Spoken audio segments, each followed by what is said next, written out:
The Lord be with you. Let us pray. Holy and loving God, we thank you for the time that we've had together in community already today. Be with us now as we continue to talk and to discern your will for our community here at St. Peter's. I pray your blessings on Thistle Farms and on the work of community that they have done and are doing there. Be with us and lead us and guide us in all that we do and say. In Christ's name we pray. Amen. Well, good morning, and thank you for being part of our continuing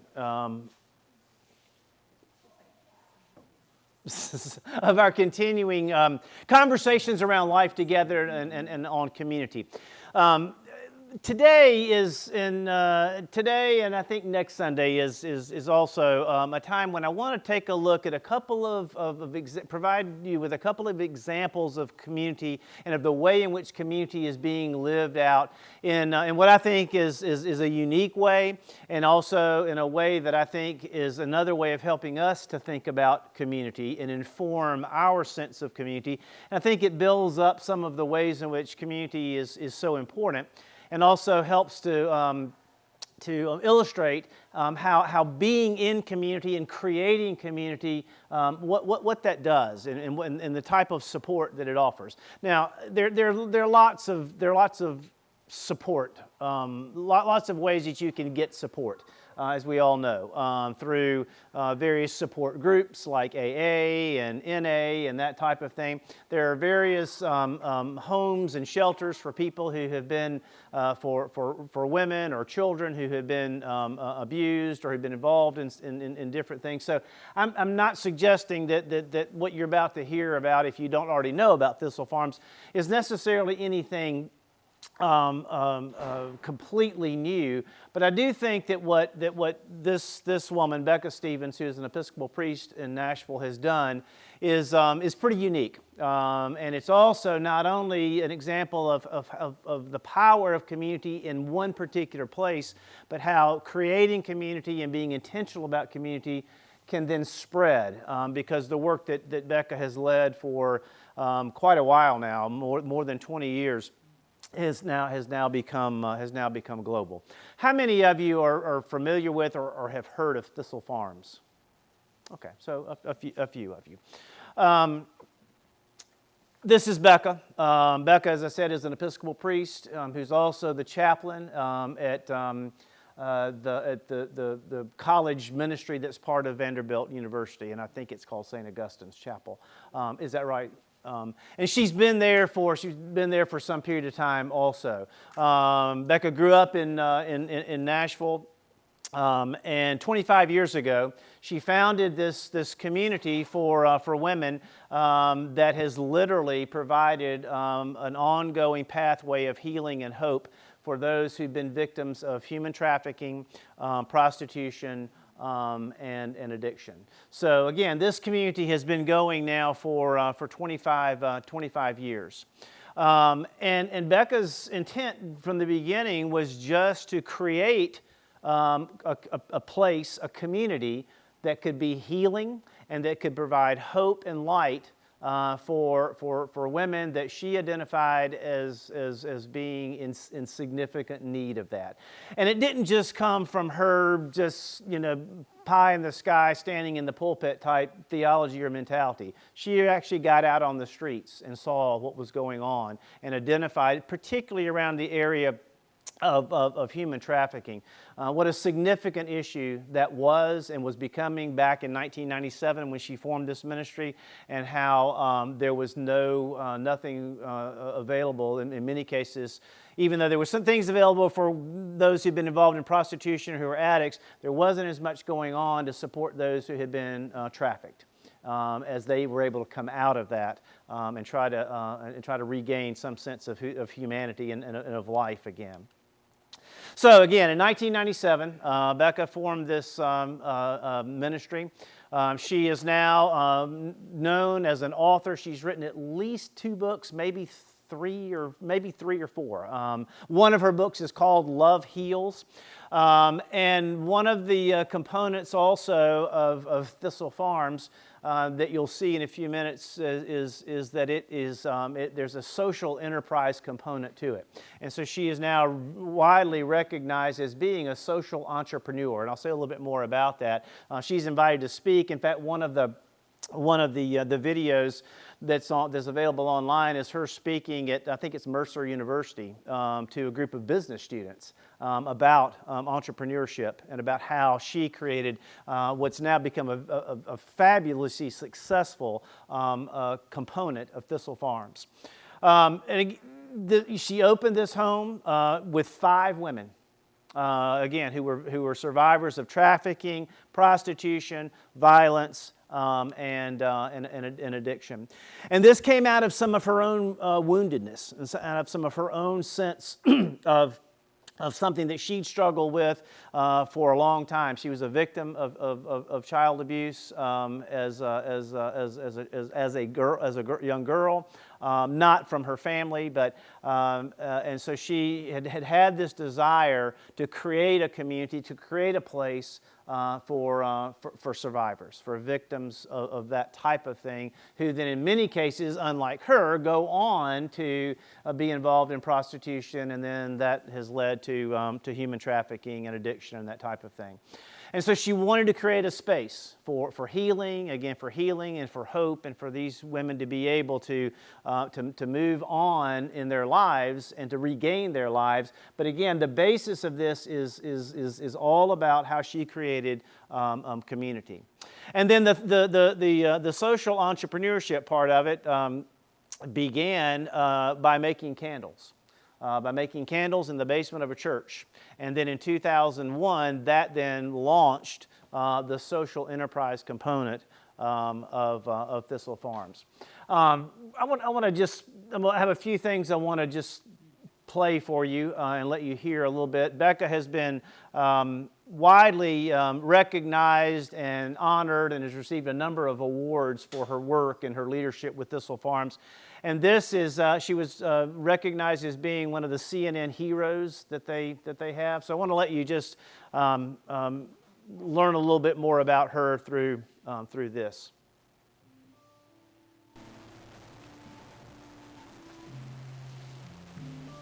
In every community, trafficking, abuse, addiction, I was like a slave to the drugs. I lost everything. I just turn the trick wherever, as long as I could get one more hit. I can remember thinking that I'm going to die out here. When I was a small child, I experienced sexual molestation for years. It gave me a lot of compassion. Those scars are deep, but it doesn't have to be the end of the story. We have 5 residential communities for women to come and heal. Everything was free. They fed me, they clothed me. It made me feel worthy. Everybody knew how this worked. I immediately felt the love. I don't feel alone anymore. I see all this beautiful furniture and plants.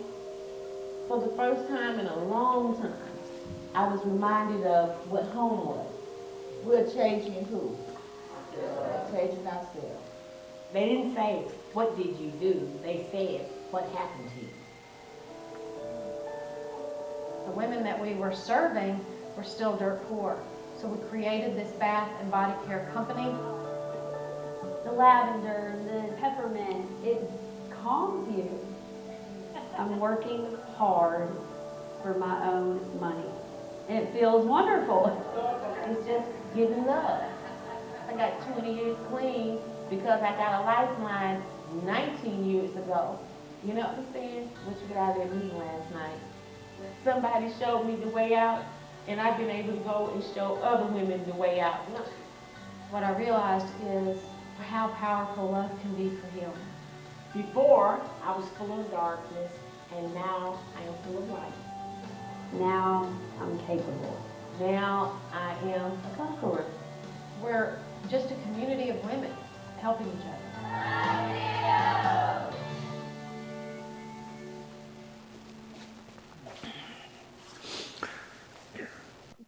So you heard what Becca said there about we're a community of women. The woman who was in the black and white blouse or whatever she had on is actually someone who now is an executive with Thistle Farms. Went on to become one of those who's leading their work with the various products that they make. So again, the goal became to create a way through this community for these women to be able, as you heard Becca say, to be able to help support themselves. Because even though they come into the community and are healed, and in many cases their lives are transformed, they came into it with nothing. And so the creation through the community of this entrepreneurial income stream then has provided jobs and a way for them to participate actively and in a very hands-on way while they're in the community, and then in many cases, once they graduate, to stay on in some capacity. Most of the entrepreneurial part of this is run by women, but by those who came into the community and who stayed in it. Now, I think Kelly has seen this, but on several occasions I've been at conferences and other places where the Thistle Farms has had a table or a booth set up. And at the time I had tables set up with my staff there, and you can't compete with Thistle Farms. And one of the things that's so powerful about it is that the women who are part of the program are at these tables, and they're selling their products. And I've been in places where it is 10, 15 deep, just trying to get to the table to buy some of it. But it's so powerful to see, to know just even a little bit about their story and know what they've been through, and to see them then looking and acting completely different, and then selling these products that they're making. So as you can see, the CNN video was was several years ago. So there are more communities now than what was mentioned in there. But Becca has been able to establish, in addition to Thistle Farms, other justice-related initiatives, and she's a heck of a fundraiser. And she just is. She just knows how to raise money, and so she has been now involved in raising over $55 million in funding. And I think the entrepreneurial, and I may have this on here, but I think the entrepreneurial part of this now is about a $4 to $5 million a year business. And again, part of what Becca has done in her ministry is she is widely sought after as a speaker. And part of what she does is to go out and talk about how it is that through love and with this overarching concept of love heals, how transformative that can be in communities.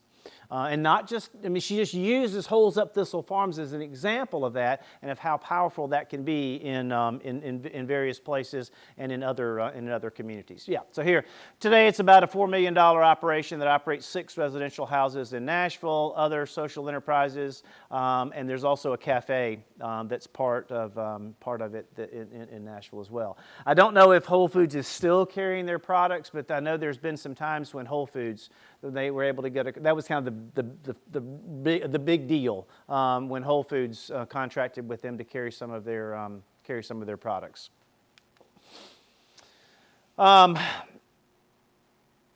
Becca's focus has always been on, and this, and I don't know, maybe Bishop Curry kind of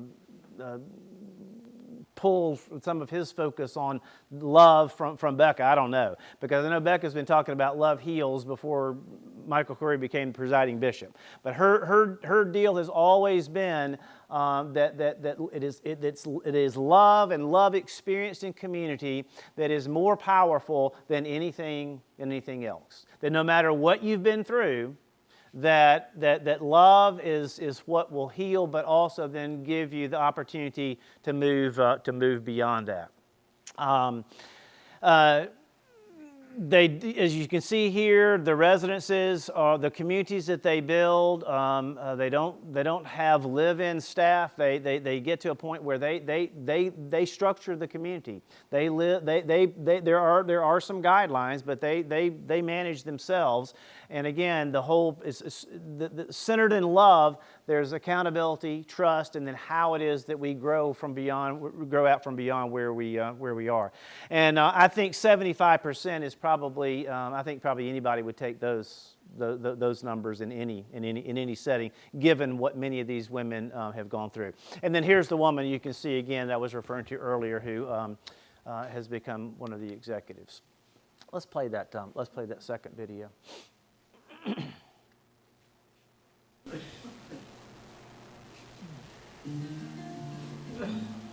We're not going to do all of this, and I'll tell you when to stop. I'm Chris Sickman, and a few years ago when I was in graduate school, I made a point to visit the Episcopal Chapel on campus. As a jaded student, I knew what I was expecting. A lukewarm but reliable sermon, a few students sitting 5 rows behind a couple campus stalwarts, and me getting out unchanged after 57 minutes. What I found was the opposite.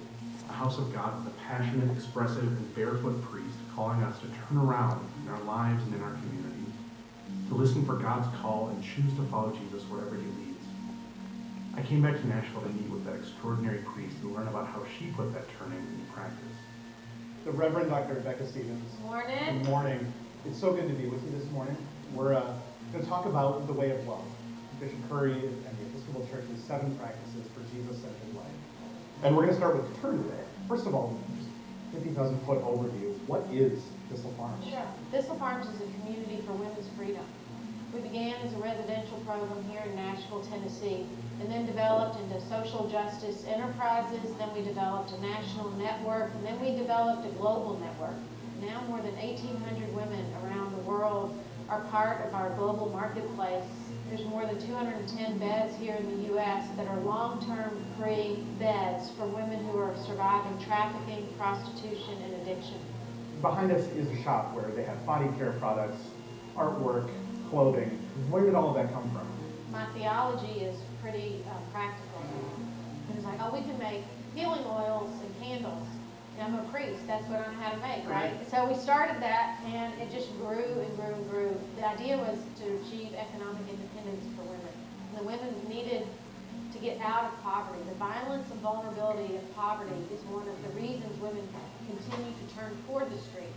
If we were going to be a growing justice enterprise, and I use the word justice enterprise more than social enterprise because I think justice enterprise means the women are the workforce, is the mission. You know, that's the whole thing. It's not just a social enterprise where we make anything and it doesn't matter. It's very rooted in our theology and our justice language. So it kept expanding, the lines kept expanding. And then women also didn't want just like a cottage industry where they came in for 6 months. They want careers and lives. That's right. So now I think 6 departments are headed up by graduates and hundreds of women are employed, and we just kept growing.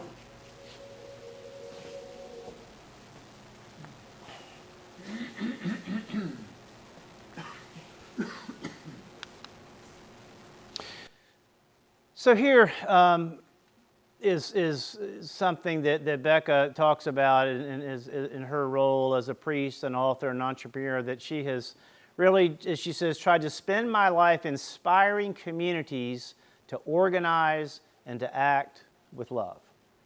Inspiring communities to organize and to act with love. And I think that's really kind of part of what I wanted to hold up for us as this community of faith at St. Peter's is a way of helping us to think about how we continue to live our life together.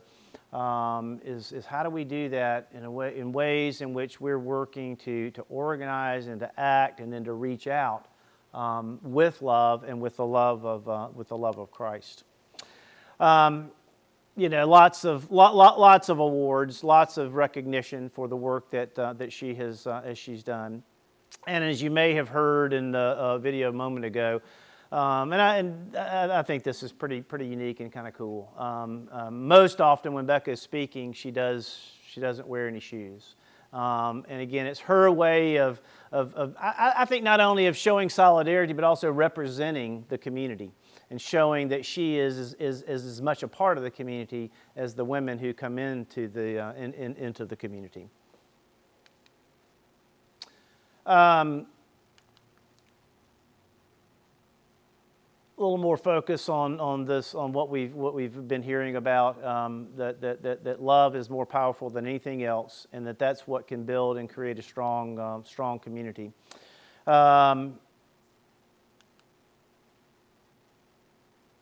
Let's see here. So I want to play one more video for you, and then we can have a little bit of conversation.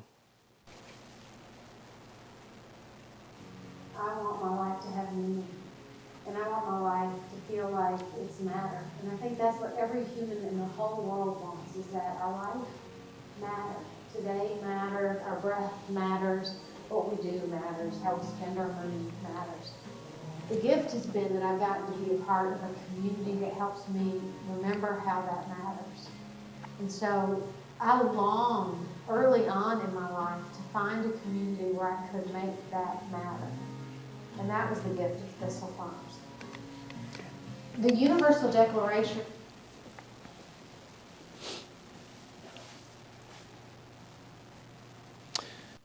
So obviously, none of the, none of those women ended up, on the streets by themselves, and so they come back together in a community, not by themselves, but again in community. And one of the things that Becca points out consistently is that it is through and in the gift of community that we're able to not only impact individual lives, but help to address some of the issues that we all know that are broken in our various systems. Long before we criminalize marginalized women, many have already known the short side of justice, the back side of anger, the underside of bridges, and the dark side of our country that still turns its back on child sexual abuse, criminalizes juvenile runaways, and accepts the violence of the human construct of poverty.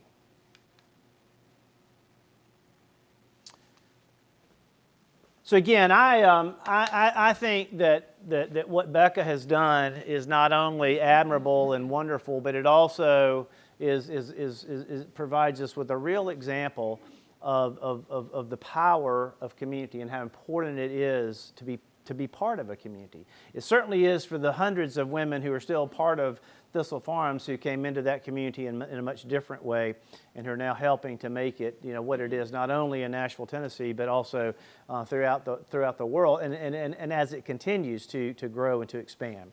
Now, some of you might know that, and I don't know how many years ago that was here, but I don't think it's been that long, that there was something called the Magdalene House. Does that ring a bell with anybody?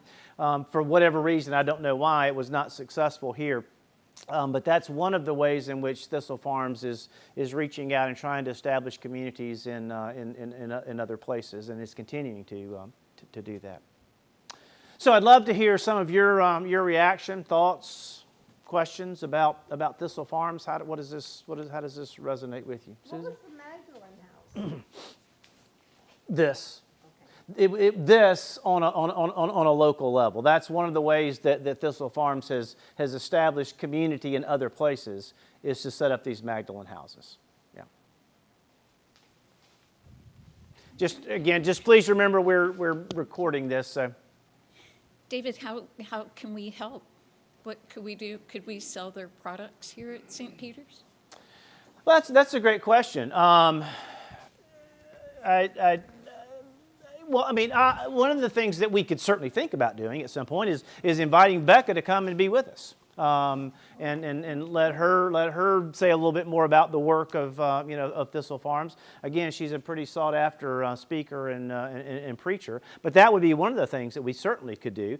And I would think another thing we could do would be to look for ways how is it that local churches are helping to contribute to their work in ministry. And I don't know they always need money. I mean, that's one obvious thing. And it might be that looking at why it is that the Magdalene House didn't make it here, there could be a revival or a resurrection of that. Don't know. I don't know enough about, I'm still the rookie here. I don't know enough about what happened with that created it, that made it not successful. I'm going to be bold and say, I don't think Becca needs our money. I think God needs us to figure out what our passion is and to follow our passion. Because that's the thing. my best friend in seminary was Becca's associate at St. Augustine's for a long time. And that's the thing about Thistle Farms, is it grew out of somebody's passion, somebody's own experience. And St. Augustine's, on Sunday, if you're ever in Nashville, St. Augustine's congregation doesn't fit in St. Augustine's chapel. It's probably 4 times too big at least. They meet in a much larger chapel on campus of Vanderbilt.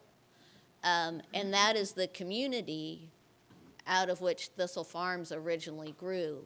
It was a parish that raised those funds and made that happen. And that gave her the ability to be able to do that and the flexibility to do that too, right? Yeah, I mean, she is often not there. Yeah. But she is always barefoot. She says that in church she's on holy ground, and you take your shoes off, just like Moses took his sandals off at the burning bush. And her husband is a songwriter, and they have some fabulous music on Sundays from local musicians. Actually, an award-winning songwriter, yeah. For Rascal Flatts, I think he's written, and some She's other. right behind you. Yeah.